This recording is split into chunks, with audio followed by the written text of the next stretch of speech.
Hi everyone, so now we're going into another Arcane deep dive. Now this time we're actually going to look at Ekko. Ekko is a very fascinating character. Ekko is someone who I think kind of has all the good elements of all the other good guy characters in Arcane without much of the bad elements or the flaws, so to speak. In fact, the way I look at it is like, where can you go from here? I mean, there's not like a huge internal element that you would need to kind of overcome. A lot of exterior elements, some other bad guys that you probably need to deal with. But internal weaknesses are very hard to come by compared to other characters. And so, to a certain extent, you look at it as from one point of view, there's kind of limited room for growth. But Echo is also a very interesting foil for other characters. So there's a lot to actually look at this particular character. Now, when we look at this, I think it's kind of a good idea to look at where Echo shows up and how that actually compares to other characters. So, for example, like first time we actually see Echo is when he's actually messing with a clock in Benzo's shop. So this pretty much shows that Ekko has some sort of affinity for mechanical things. He can make mechanical things, and that doesn't come up as a surprise when Ekko is able to actually create or design a hoverboard or do some other similar activities later on in the series. This has already been set up because Arcane is very good about setup and payoff. This is something that you will see time over again and again. Now, of course, not only that, you'll also, of course, see that Ekko it looks up to Vi, and so Ekko has been practicing. He may not even be close to being good at fighting. In fact, if you look at it, it looks really ridiculous. But you can kind of see here that Ekko is someone who's working on his fighting skills. So he's got mechanical ability, and he's also got fighting skills. But then you also, of course, add one more element, and this is the fact that Ekko is good at collecting information. So in this particular scene, he is, of course, spying on Vander and Grayson as they're talking. And so he gets the information that, of course, Vander has made a deal with Grayson to prevent the enforcers from, going over the line, so to speak. And the same thing happens with Reverse. So after the whole bridge incident, this sort of a non-aggressive pack has been set up, so to speak. Unfortunately, because of the bombing incident, things just kind of went haywire in that particular respect. But what this also shows you here, at least in the first 3 episodes, is Ekko is the person with the information. Ekko was the one who followed after Jace, and Ekko was the one who relayed this information to Vi. Ekko was the one who basically followed Silco's group and was able to relay the information to Vi. So you can see that in this particular case, Ekko's good at the mechanical side. He's good. He's not there at the fighting, but it will get there at some point. And he's also basically very cognizant that information is very important. So this guy has a fairly level head at this particular point. And not only that, well, of course, we set up Ekko with a very similar situation to some of the other characters. So in episode 3, Benzo gets killed by Silco's men. Obviously, this is very heartbreaking and, could be mentally traumatic for someone his age. Now, we don't know if he has family anywhere, but in any particular case, Benzo is a sort of a father-like figure to him in this particular series. We don't know any more than that. Maybe Ekko actually has proper parents, but again, not knowing any background about that because obviously there was no time. There were only 9 episodes.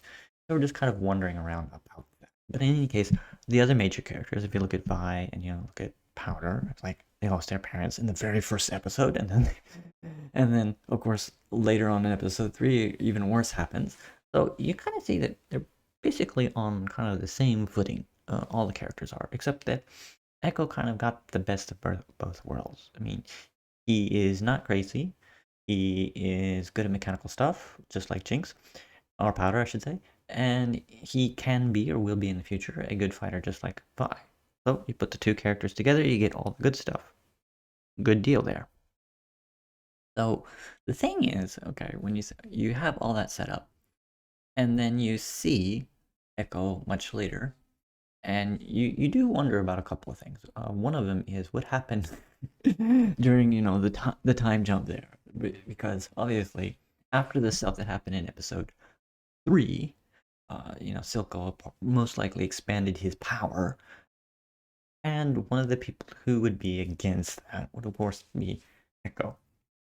But the thing is, of course, Ekko was probably too young, and there was no way that he could stop Silco from doing what he was doing. And there were probably other people who wanted to prevent that, as you actually find out later on in episode 5, is that there were people who were trying to put up resistance to Silco's maneuvers, but just couldn't do it. So there's kind of there's stuff here that's going on. Now, the thing is here, okay, the big reveal happens in episode 7 or so, about who Ekko's identity is, because actually he showed up earlier in this series. So he showed up as early as episode 4. It's like you may not have noticed it, but if you look at his board and also the fact that he's using a watch plus his weapon, these 3 things, when they're all together, it's probably him. Now, the mask itself uses a way to change the voice, but you notice it's probably Ekko. And which of course begs the question, is the first time that we see him is like he almost gets shot with a Gatling gun by Jinx, but is nimble enough to get away from that. And that Jinx basically killed a redheaded girl that he had some sort of relationship with, which we never find anything about. This is again another mystery. I mean, there's probably a ton of stories here about how Ekko became the leader of the Firelights. Was there like some point where he got adopted by this particular gang and then eventually became the leader of the group? We don't know. What was his relationship with that lady? We don't know. These are just things that are just kind of, there's not enough time to talk about them, but they would be excellent stories. And not only that, when you think about this, when we see this particular scene here on the bridge, we're thinking that, if you're not paying attention, like this was like the first time that Ekko and Jinx really fought, when it wasn't, because they fought on the ship. And then they fought on episode 6 on top of the tower. It's like, well, he specifically was like hanging back. But again, you get the feeling that there are several times that these two people have butted heads, which is very fascinating in one particular sense. But in a way, it's also kind of tragic in another sense, because up to this point right here, you actually see that he, through the momentum of the whole battle, back and forth between him and Jinx, is that he really just punched the daylights out of her. And then when he actually sees, her at kind of weak and frail after being punched up a little bit, he kind of holds back a little bit, and it's kind of like the adrenaline goes out. It's like, I'm not sure I can actually pull this last punch and knock her out, even though he has said many times over when arguing with Vi is that this person is not powder anymore, but somewhere in his heart, it makes it really hard to pull the last punch, which is the whole reason why Jinx in this case was able to throw out a bomb which blows up. And again, somehow the situation occurs that Ekko was able to survive this. Most likely, he sort of flew away on his board, which probably got heavily damaged, and instead of like falling to the bridge to his death, fell to his bridge with a broken leg. Considering the distance there, it was interesting in and of itself that he did none of the shrapnel from the bugs hurt him significantly. It didn't look that way. So this is like the second time that he somehow almost miraculously lived, even though you would think that this guy would get killed here. But he's, as we see, very, very, very agile person.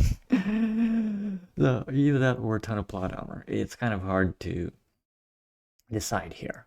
So this is kind of an interesting thing about. I mean, he is kind of close to perfect.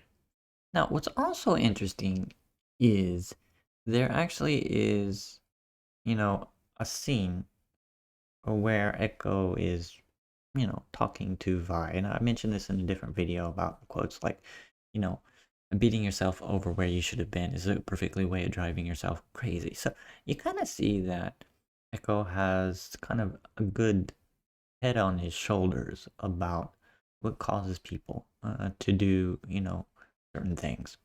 And also when you think about it, and when Ekko was talking to other people, like when he was talking to Caitlyn, he is not like so absorbed with the losses that happened to his group. Because obviously, I mean, you'd be angry if the enforcers were coming after you because, after all, Silco was who set it up and is forcing the enforcers to go after them for, the crime of attacking the academy area, which is not what they did.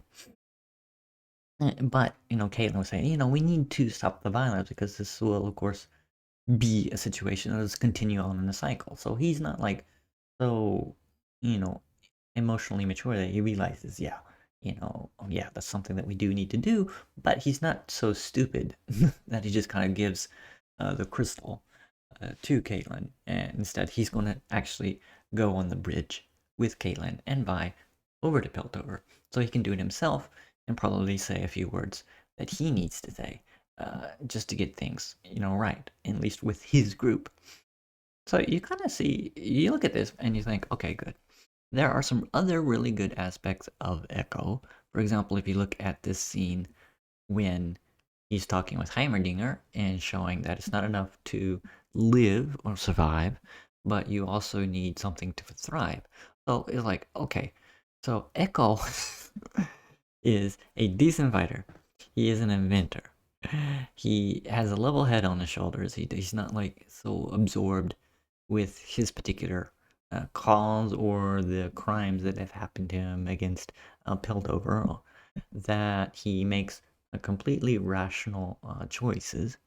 And not only that, but he has learned the lessons that Vander uh, failed to learn. But what Silco was pretty much aware of is that people need a cause, they need a reason to live. So Ekko ends up having basically some of the best elements of all the characters. Whether you look at Silco, who of course his methods are kind of questionable, but his goal is not bad. He wants to, of course, have the people in the Undercity to be on the same level as the people in Piltover. We should have respect. We should have good economic growth and all that kind of things. And you think that's a good deal. It's just the way you're going about it is really bad.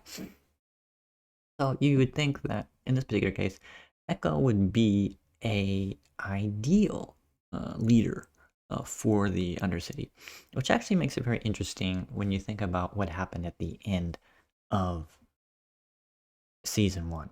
So when we look at that, it's like Silco is gone, pretty much, and the Kim Barons don't have leadership. So it'll end up being a fight between the Firelights and the disorganized Kim Barons. So there's going to have to be some sort of thing going along there. And also, when you think about it, even though Jinx is probably somewhere, and most likely doesn't have any love for Jinx, so figuring out that mess is going to be something. If Vi apparently basically accepts that Jinx is completely gone and there's no bit of powder left, then that's going to be interesting. Interesting situation right there. So there's possibilities. There's possibilities of cooler heads winning and not outright a war between the Undercity and Piltover. But that's kind of a question of who remains in charge of either place and how either side, either faction, so to speak, will be able to deal with it. And if you look at it, at least Ekko is in a position to be some sort of future ruler of the Undercity or of Zaun, so to speak. And that might be an interesting direction well, for the series in the future. It's like Ekko has all of the things right in a row. It's just you really wonder if there's a flaw that ever pops up, and there's nothing here that shows to that, but it looks like it very interesting. Now, of course, in the end, the last time we saw Ekko is, of course, talking to Professor Heimerdinger there. So we'll probably be interested in what kind of plan or story he was cooking up at that particular scene, but we'll only find that out in season 2. So basically, Ekko is probably the almost the close to perfect character. As far as the good guy's characters with hardly any flaws, has all the great leadership abilities, mechanically inclined, just emotionally head on shoulder. Everything is almostly perfect. But we'll see what happens in season 2. Maybe there's another kind of side of him that we don't know yet. Well, find out. Okay, I'll see you in the next video. Bye bye.